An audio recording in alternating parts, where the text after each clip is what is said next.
Members of Congress from both parties were stunned late Tuesday after President Trump announced plans for the U.S. to take over the Gaza Strip, with lawmakers expressing skepticism about the unprecedented call for direct intervention in the decades-long Israeli-Palestinian conflict. Elder Republican statesmen in particular criticized Trump's desire to see a long-term ownership position in the region, with Senator Lindsey Graham, RSC, telling NBC News the proposal was problematic at many levels. "We'll see what the Arab world says," he added. Senator Thom Tillis, Republican North Carolina, suggested to the outlet that there were still a few kinks in that slinky. "Obviously it's not going to happen," Tillis said. "I don't know under what circumstance it would make sense, even for Israel. Now, if Israel is asking for the United States to come in and provide some assistance to ensure that Hamas can never do again what they did, I'm in. But us taking over seems like a bit of a stretch." Trump even floated the involvement of U.S. forces in the dismantling of all the dangerous unexploded bombs and other weapons held by Hamas, as well as the reconstruction of the obliterated territory to create thousands and thousands of jobs. "I envision world people living there. The world's people. I think you'll make that into an international, unbelievable place," the president declared, openly dreaming of creating the Riviera of the Middle East. Senator Josh Hawley, Republican Missouri, a firm defender of Trump's America First agenda, told Jewish Insider in response, "I don't know that I think it's the best use of United States resources to spend a bunch of money in Gaza. It's a provocative part of the conversation, but it's part of the conversation, and that's where we are," conceded Senator John Fetterman, Democrat, Pennsylvania, one of the most prominent pro-Israel voices in Congress.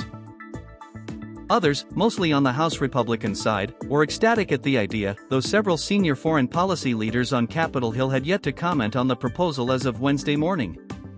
The United States stands firmly with Israel and the people of the Middle East, which haven't experienced peace in many years. "Violence and hatred do not have to define the region's future," declared House Speaker Mike Johnson, Republican, Louisiana. Today, President Trump took bold action in hopes of achieving lasting peace in Gaza. "We are hopeful this brings much-needed stability and security to the region," he added. "Let's turn Gaza into Mar-a-Lago," erupted Representative Nancy Mace, RSC. "President Trump will never stop working to ensure historic and lasting peace," said National Republican Congressional Committee Chairman Richard Hudson, Republican, North Carolina. Israeli Prime Minister Benjamin Netanyahu all but endorsed the idea, saying, "I think it's something that could change history and it's worthwhile really pursuing this avenue." Netanyahu, who stood alongside Trump, 78, during a press conference at the White House when the announcement was made, said it was something that could change history and it's worthwhile really pursuing this avenue.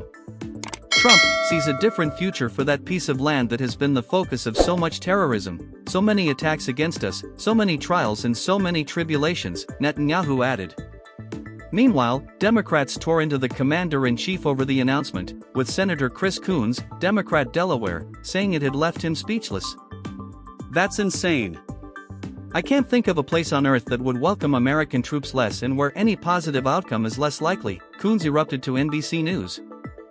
"I don't think it's something that's in America's best interest," Senate Foreign Affairs Committee Ranking Member Jeanne Shaheen, Democrat, New Hampshire, also told the outlet. Trump claimed that he spoke to other leaders of countries in the Middle East and they loved the idea, but several Arab nations immediately rejected it. The Foreign Ministry of Saudi Arabia declared Crown Prince Mohammed bin Salman had a firm and unwavering commitment to the existence of a Palestinian state along boundary lines set before the Six-Day War in 1967. Egyptian and Jordanian leaders had already thrown cold water on Trump's request that they take in displaced Palestinians from Gaza. Early Wednesday, Cairo's foreign minister declined to comment directly on the U.S. president's proposal while still calling for the rebuilding of war-torn Gaza, adding that the Palestinian Authority should be involved.